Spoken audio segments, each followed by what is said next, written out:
الحمد للہ رب العالمین والصلاة والسلام علی رسولہ الکریم اما بعد اعوذ باللہ من الشیطان الرجیم بسم اللہ الرحمن الرحیم وجاوزنا ببنی اسرائیل البحر فاتوا علی قوم یعکفون اصنام لهم قالوا یا موسیٰ اجعل لنا الہا کما لهم آلہہ قال انکم قوم تجہلون۔ سورہ اعراف کی آیت کریمہ آپ کے روبرو تلاوت کی گئی۔ اس آیت میں اللہ سبحانہ و تعالیٰ نے حضرت موسیٰ علیہ السلام اور فرعون کا واقعہ ذکر کیا ہے۔ قرآن کریم میں حضرت موسیٰ علیہ السلام کا تذکرہ جس قدر تفصیل کے ساتھ ہے اس قدر کسی قوم اور کسی پیغمبر کا تذکرہ نہیں ہے۔ بار بار اللہ تعالیٰ قرآن میں موسیٰ علیہ السلام کا تذکرہ اور ان کے قوم بنی اسرائیل کا تذکرہ کرتا ہے، اس لیے کہ ان کو جس قوم سے سابقہ پڑا تھا وہ بنی اسرائیل ہے۔ بنی اسرائیل سے اللہ نے سابقہ پڑا تھا اور یہ قوم سب سے بڑی ظالم قوم تھی، اور اس وقت جو بادشاہ تھا وہ تاریخ انسانی کا سب سے ظالم بادشاہ یعنی فرعون تھا۔ سب سے بڑا ظالم تھا فرعون، بچوں کو قتل کرتا تھا، عورتوں کو لونڈیا بنا لیتا تھا اور کہتا تھا انا ربکم الاعلی، میں ہی تمہارا رب ہوں، پروردگار ہوں، پالنہار ہوں، اور کہتا تھا ما علمت لکم من الہ غیری، میں نہیں جانتا میرے علاوہ تمہارا پروردگار کون ہے، تمہارا معبود کون ہے۔ رب ہونے کا بھی دعویٰ کیا، معبود ہونے کا بھی دعویٰ کیا۔ رب کا مطلب کیا ہے؟ پوری کائنات کو بنانے والا۔ معبود کا معنی کیا ہے؟ اسی کے سامنے سب کو جھکنا ہے۔ تو فرعون رب ہونے کا بھی دعویٰ کیا اور اپنے آپ کو معبود ہونے کا بھی دعویٰ کیا۔ موسیٰ کی قوم بنی اسرائیل کئی سالوں تک فرعون کے ظلم کی چکی بن کر پیسی جاتی رہی۔ بہت ستایا فرعون بنی اسرائیل کو، لیکن ایک نہ ایک دن دنیا کا قانون ہے اور اللہ کا قانون ہے، ظالم کو دنیا سے ختم ہونا ہے۔ ظالم کتنا بھی بڑا طاقتور ہو وہ کمزور ہے، مظلوم کتنا بھی کمزور ہو وہ طاقتور ہے۔ کیوں؟ اس لیے کہ مظلوم کے پاس اس کی آہوں کی شکل میں ایک ہتھیار ہوتی ہے، مظلوم کے پاس دعاؤں کی شکل میں ہتھیار ہوتی ہے، مظلوم کے پاس اس کے آنکھوں سے نکلنے والے آنسوؤں کی شکل میں ایک ہتھیار ہوتی ہے جو آن کی آن میں ظالم کی خرمنوں کو جلا کے خاکستر کر دیتی ہے۔ اور ویسے ہی ہوا۔ فرعون جب سمندر پار کر رہا تھا، ڈوبنے لگا اللہ کے حکم سے پانی میں، تو اس نے کہا آمنت انہ لا الہ الا الذی آمنت بہ بنو اسرائیل، بنو اسرائیل جس پروردگار پہ ایمان لائی ہے، جس اللہ کو مانی ہے، میں بھی اسی اللہ کو مانتا ہوں۔ موت کو دیکھ کر فرعون کلمہ پڑھا، موت کو دیکھ کر فرعون ایمان قبول کرنا چاہا، لیکن موت کو دیکھنے کے بعد انسان کا کلمہ قابل قبول نہیں ہوتا۔ اس لیے توبہ استغفار جو بھی ہم کو کرنا ہے موت سے پہلے کرنا ہے۔ غرغرہ شروع ہونے کے بعد، موت کی یقینی کے بعد، موت کو دیکھ لینے کے بعد، موت کے فرشتے کو دیکھنے کے بعد، سکرات کے عالم میں انسان کی توبہ، انسان کا کلمہ یہ قابل قبول نہیں۔ تو فرعون جب ڈوب رہا تھا سمندر میں، بنی اسرائیل دیکھ رہی تھی۔ یہ بنی اسرائیل کئی سال تک جن کو ستایا تھا، مظلوم تھی بنی اسرائیل۔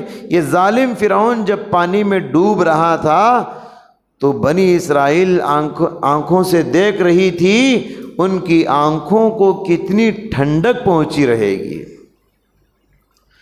تو اللہ تبارک و تعالیٰ نے ظالم کو غرق کر دیا پانی میں بنی اسرائیل کے روبرو، مگر اس قوم کی ناشکری دیکھیے، اللہ تعالیٰ نے فرعون کو پانی میں ڈبا کر بنی اسرائیل کے ساتھ کتنا احسان کیا۔ بنی اسرائیل کو اللہ کا کتنا شکر ادا کرنا چاہیے، لیکن اس بنی اسرائیل کی ناشکری کو آپ دیکھیے، ملاحظہ کیجئے۔ قرآن نے کہا وَجَاوَزْنَا بِبَنِي إِسْرَائِيلَ الْبَحْرَ، جب بنی اسرائیل کو ہم نے، اللہ فرماتا ہے جب بنی اسرائیل کو ہم نے سمندر پار کرایا، سمندر پار ہو گئے، کتنی بڑی نعمت ہے۔ اگر چاہتا تو فرعون کی طرح وہ بھی ڈوب سکتے تھے، فرعون پار نہیں ہوا، ڈوب گیا۔ بنی اسرائیل کو ہم نے سمندر پار کرایا۔ فَأَتَوْا عَلَىٰ قَوْمٍ يَعْكُفُونَ عَلَىٰ أَصْنَامٍ لَهُمْ، تو سمندر پار ہونے کے بعد ان کا گزر ایک بت پرست قوم سے ہوا، بتوں کی پوجا کرنے والی قوم تھی، ادھر سے گزرے بنی اسرائیل۔ تو انہوں نے کہا اجعل لنا الہا، اے موسیٰ ہمارے لیے بھی کوئی بت بنا دیجئے، کما لہم آلہہ، جیسے ان لوگوں کے لیے بت ہیں۔ تو موسیٰ علیہ السلام نے کہا انکم قوم تجہلون، تم بہت جاہل قوم ہو، تم بہت جاہل ہو۔ مطلب یہ ہے جس کے پاس علم ہوتا ہے وہ اس طرح شرک کے سوالات نہیں کرتے۔ تمہارے پاس علم نہیں ہے، تم جاہل ہو، اس لیے جاہلانہ سوال کر رہے ہو۔ رب العالمین نے تم پر کتنا بڑا انعام کیا، اکرام کیا، احسان کیا، سمندر پار کرایا۔ رب کی عبادت کرنا چاہیے، رب کا شکر ادا کرنا چاہیے، لیکن تم کیسے جاہل لوگ ہو، اللہ کی شکر گزاری کے بجائے تم بتوں کی پوجا کا سوال کر رہے ہو۔ ہمارے لیے بھی اے موسیٰ کوئی بت بنا دیجئے جیسے ان لوگوں کے لیے بت ہے۔ معلوم یہ ہوا شرک وہی لوگ کرتے ہیں جو جاہل ہوتے ہیں، جن کے سینوں میں علم ہوتا ہے، وہ علم رب کے قریب کرتا ہے۔ جن کے پاس علم نہیں ہوتا وہی لوگ اللہ کو چھوڑ کر غیر اللہ کے سامنے سجدے کرتے ہیں، غیر اللہ کی پوجا پاٹ کرتے ہیں۔ یہ تاریخ کی سب سے بڑی ناشکری قوم تھی بنی اسرائیل۔ فتح مکہ کے بعد اللہ کے نبی صلی اللہ علیہ وسلم صحابہ جو نو مسلم صحابہ تھے، ابھی ایمان لا کے 1 ہفتہ ہوا تھا، 6 دن ہوا تھا، نو مسلم صحابہ کو اللہ کے نبی صلی اللہ علیہ وسلم لے کر حنین کی طرف جا رہے تھے۔ وہاں ایک جھاڑ ہے، اس جھاڑ کو ذات انوات کہا جاتا تھا۔ لوگ اس جھاڑ پہ کچھ لٹکاتے سامان، اس جھاڑ کے نیچے کچھ دیر کے لیے بیٹھتے تھے۔ بہت پرانا جھاڑ تھا۔ تو ادھر سے صحابہ کا گزر ہوا، پیارے نبی ساتھ تھے، تو نو مسلم صحابہ نے کہا اجعل لنا ذات انوات کما لہم ذات انوات، اے اللہ کے رسول ہمارے لیے بھی کوئی ذات و انوات بنا دیجئے جیسے ان لوگوں کے لیے ذات و انوات ہے۔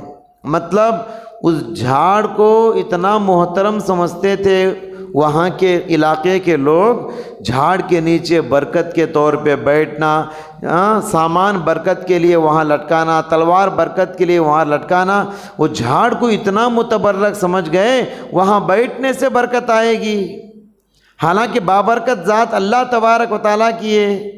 تو اس جھاڑ کو دیکھ کر یہ نو مسلم صحابہ نے پیارے نبی سے سوال کیا اللہ کے نبی ہمارے لیے بھی کوئی ایک ایسا ذات انوات جھاڑ بنا دیجئے جیسے ان لوگوں کے لیے۔ تو پیارے نبی کو اس وقت حضرت موسیٰ علیہ السلام اور بنی اسرائیل یاد آئی۔ آپ نے فرمایا قلتم والذی نفسی بیدی کما قالت بنو اسرائیل لموسیٰ، اللہ کی قسم، اللہ کی قسم تمہارا سوال ویسے ہی ہے جیسے کہ بنی اسرائیل نے موسیٰ علیہ السلام سے سوال کیا تھا اجعل لنا الہا کما لہم آلہہ، موسیٰ ہمارے لیے بھی کوئی معبود بت بنا دیجئے جیسے ان لوگوں کے لیے بت ہیں۔ انکم قوم تجہلون، تم بڑے جاہل ہو، تم اسلام سے بہت دور ہو۔ اس سے معلوم یہ ہوا کہ یہ نو مسلم صحابہ تھے، ابھی اسلام ان کے دلوں میں مضبوط نہیں ہوا تھا، اسلامی معلومات نہیں تھے ان کو، اس لیے انہوں نے اس طرح کا جاہلانہ سوال کیا۔ تو یہاں دیکھیے جھاڑ کی پوجا، جھاڑ کو متبرک سمجھنا، یہ آج کی بات نہیں، اس زمانے جاہلیت سے جھاڑ کو بابرکت سمجھنے کا عقیدہ پایا جاتا ہے۔